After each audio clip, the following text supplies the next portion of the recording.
Hello guys and welcome back for another tutorial. Today I will show you how to claim your TikTok live rewards. So actually this tutorial will be very simple and straightforward. You will just need to have a professional account or a creator account or what's called a beta TikTok account in some countries. So what this account allows you to do is to go on live and get money from your live, like from donations or from ads, and get monetized on your TikTok account. So let's get straight into it.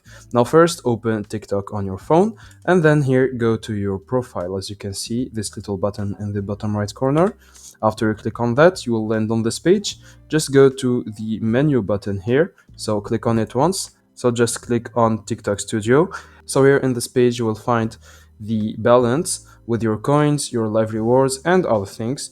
But what's important here is the live rewards. So you can click on it, click on this button here, and then go to withdraw, or you can also go to services, transactions, and here you will find all your latest transactions. So that's it guys, I hope this tutorial helps you. Don't forget to like and subscribe if it did.